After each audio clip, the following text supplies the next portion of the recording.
कर्नाटक की राजनीति में आज एक नया अध्याय शुरू हो गया है।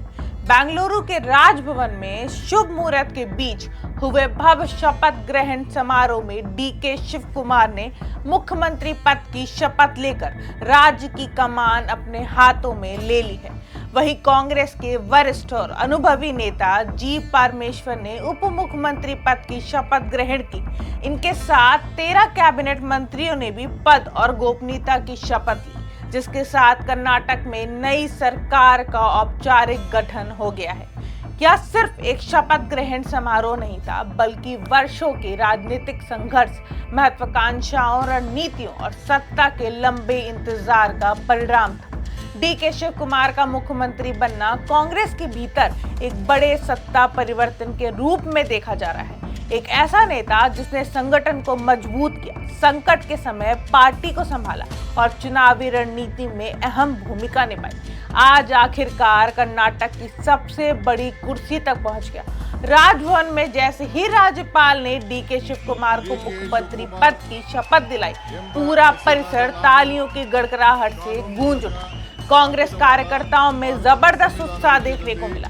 कई समर्थक इसे डीके युग की शुरुआत बता रहे हैं। मुख्यमंत्री बनने के बाद शिव कुमार ने हाथ जोड़कर जनता का अभिवादन किया और संकेत दिया कि उनकी सरकार विकास, रोजगार और जन कल्याण के मुद्दों को प्राथमिकता देगी। लेकिन इस पूरे घटनाक्रम का दूसरा सबसे बड़ा चेहरा रहे जी परमेश्वर। लंबे राजनीतिक अनुभव और संगठन में मजबूत पकड़ रखने वाले परमेश्वर को उप मुख्यमंत्री की जिम्मेदारी सौंपी गई है।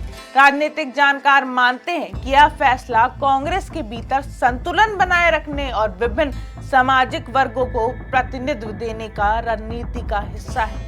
परमेश्वर की मौजूदगी नए सरकार को अनुभव और स्थिरता दोनों प्रदान कर सकती है। शपथ ग्रहण समारोह में कांग्रेस के कई बड़े नेता मौजूद रहे। देश भर से आए नेताओं की मौजूदगी ने इस कार्यक्रम को राष्ट्रीय राजनीति का केंद्र बना दिया। कांग्रेस नेतृत्व ने इस मौके को अपनी एकजुटता दिखाने के अवसर के रूप में इस्तेमाल किया। मंच पर दिखाई दे रही एकजुटता यह संदेश दे रही थी कि पार्टी आने वाले समय में दक्षिण भारत में अपनी राजनीतिक ताकत को और मजबूत करना चाहती है। नई सरकार के गठन के साथ ही अब सबकी नजर मुख्यमंत्री डीके शिव कुमार की पहली प्राथमिकताओं पर है। कर्नाटक इस समय कई महत्वपूर्ण चुनौतियों का सामना कर रहा है। युवाओं के लिए रोजगार, किसानों की समस्याएं, बुनियादी ढांचे का विस्तार, शिक्षा और स्वास्थ्य सेवाओं में सुधार, निवेश को आकर्षित करना और प्रशासनिक पारदर्शिता जैसे मुद्दे सरकार के सामने बड़ी परीक्षा बनकर खड़े हैं। राजनीतिक विशेषज्ञों का मानना है कि मुख्यमंत्री बनने के बाद शिव कुमार को सिर्फ सरकार नहीं चलानी होगी, बल्कि जनता की उम्मीदों पर भी खरा उतरना होगा। चुनाव के दौरान किए गए वादों को पूरा करना और राज्य की अर्थव्यवस्था को नई गति देना उनके नेतृत्व की सबसे बड़ी परीक्षा होगी।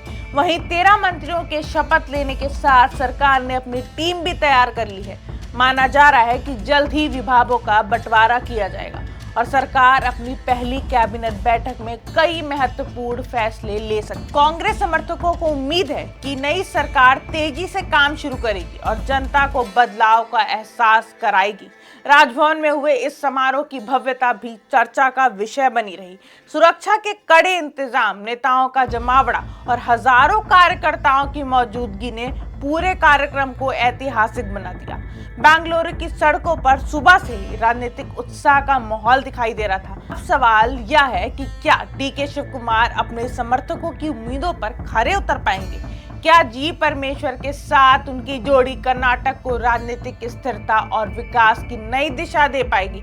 और क्या कांग्रेस इस नई सरकार के जरिए आने वाले चुनावों में अपनी स्थिरता को मजबूत कर पाएगी?